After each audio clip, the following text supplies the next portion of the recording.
जय Hind everyone. So my name is Rajeev and I welcome you to Rashtra Seva channel. सो आज की इस वीडियो में कुछ डाउट क्लियर करने वाले हैं। इसमें से एक मेन डाउट है कि क्या एक नॉन मेडिकल स्टूडेंट ही एक एनडी का एग्जाम दे सकता है, या फिर आपको कोई भी, अगर आप स्ट्रीम से करके आते हैं, 11 12 करके आते हैं, तो आप एक एनडी का एग्जाम जो है वो दे सकते हैं। इस डाउट्स को हम डिटेल में सॉल्व करने वाले हैं कि क्या आपको कौन सी स्ट्रीम की जरूरत है, क्या इसमें क्या क्या इसके अलावा अलग क्राइटेरिया रहता है। Before starting the video, we are starting the batches of NDA, CDS and FCAT from 15th of May.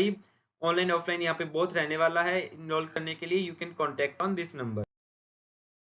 Now the question is, can a student give NDA exam who belongs to non science background. सबसे पहले हम इसकी ना कुछ conditions होती है। For example सबसे पहला आता है कि if you are going for army, right. If you are going for army तो 11th एंड 12th आप कोई भी एक स्ट्रीम से आप जो है 11th 12th कर सकते हो, है ना। आप यू कैन कॉमर्स हो सकती है यहाँ पे, या फिर इसके अलावा आर्ट हो सकती है, इसके अलावा नॉन मेडिकल हो सकती है। कोई भी बेसिकली स्ट्रीम से आप 11th 12th कर सकते हैं और फिर आपको आर्मी का जो है फॉर्म फिल कर सकते हैं। बट यहाँ पे जो क्वेश्चन आता है ना, क्योंकि अगर हम बात करें एनडीए के पेपर के बारे में, तो यहाँ पे दो टाइप के क्वेश्चन होते हैं, लाइक पेपर होते हैं। First is GAT and maths paper, right.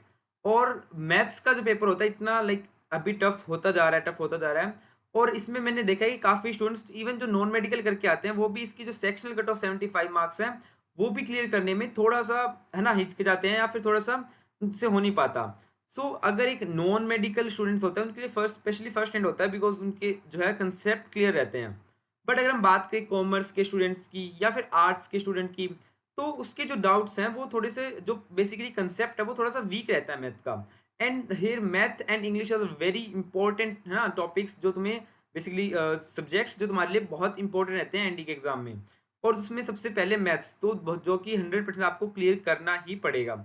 इसके लिए नॉन मेडिकल के लिए एक फर्स्ट हैंड रहता है। If you are in maybe, अगर आप 10वीं में हो भी ना, 10th क्लास में हो, इस साल हुए हो, आप इस बार 11th में हुए हो, तो आपको अगर कोई स्ट्रीम चूज करनी है, आप है ना एनडी के लिए जा रहे हैं, तो यू शुड, है ना, choose non medical stream for NDA, because इसमें आपको जो है बेसिकली फिजिक्स केमिस्ट्री के भी आपको अच्छे से डाउट क्लियर होंगे, है ना। उसके बाद आपका मैथ्स का भी बहुत अच्छे से preparation you can carry on, है ना। आप साथ में 11th से ही अपनी प्रिपरेशन को स्टार्ट कर सकते हो।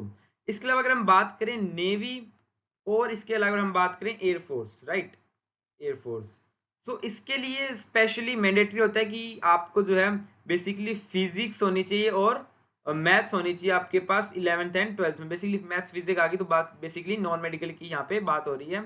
तो you should have non medical, या फिर आर्ट्स से स्टूडेंट आ सकते हैं फिजिक्स मैथ्स से, बट यहाँ पे मोस्टली आर्ट्स नॉन मेडिकल से स्टूडेंट्स आते हैं, और बेसिकली नॉन मेडिकल स्टूडेंट्स ही लगभग होते हैं यहाँ पे। इट्स नेसेसरी कि आपके पास फिजिक्स और मैथ्स जो है वो नेवी और एयरफोर्स, अगर आप प्रेफरेंस चूज कर रहे हैं, तो आपको 11th और 12th में मैथ्स और फिजिक्स होना मैंडेटरी है ना। ये एक डाउट रहता है कि क्या मैं, है ना, कर सकता हूँ, कोई भी कर सकता हूँ, बट बेसिकली जो नॉन साइंस से है वो भी फिल कर सकते हैं exam, and they also can join, but they can choose army as a their first preference, basically, है ना। वो आर्मी में ही जा सकते हैं। अगर आपका जो एम है वो नेवी या फिर एयरफोर्स है या फिर है, तो इसके लिए आपको क्या रहना चाहिए, फिजिक्स और मैथ्स या फिर बेसिकली नॉन मेडिकल आपके 11 12th में होना चाहिए। इसके अलावा एक काफी, इस बार अगर हम देखें 699 स्टूडेंट्स जो है रिकमेंड हुए हैं बेसिकली। 699 स्टूडेंट्स अगर रिकमेंड हुए हैं, उसमें से approximately to like 99, we can say approximately 250 students ऐसे रहने वाले हैं जो कि मेरिट आउट होने वाले हैं, राइट। मेरिट आउट होने वाले हैं, बेसिकली दे जो रिकमेंड हो जाएंगे, बट स्टिल, है ना, वो एनडीए ज्वाइन नहीं कर पाएंगे बिकॉज ऑफ द मेरिट। इसमें एक प्रेफरेंस का बहुत बड़ा खेल होता है ना। कई स्टूडेंट्स क्या करते हैं, अपनी अगर फर्स्ट प्रेफरेंस आर्मी भरते हैं, तो सेकंड प्रेफरेंस एयरफोर्स भर लेते हैं, या फिर पहली प्रेफरेंस एयरफोर्स भरते हैं, आर्मी भर लेते हैं, दैट्स फाइन। बट अगर आप एयरफोर्स भर रहे हो पहले, उसके बाद आर्मी भर रहे हो, इसका कोई मीनिंग नहीं निकलता बेसिकली, अगर मैं बात करूं। इसमें बहुत बड़ा खेल होता है। आप अगर मेरिट आउट हो रहे हो, तो इसमें एक प्रेफरेंस फिल करने का बहुत ही इंपॉर्टेंट होता है।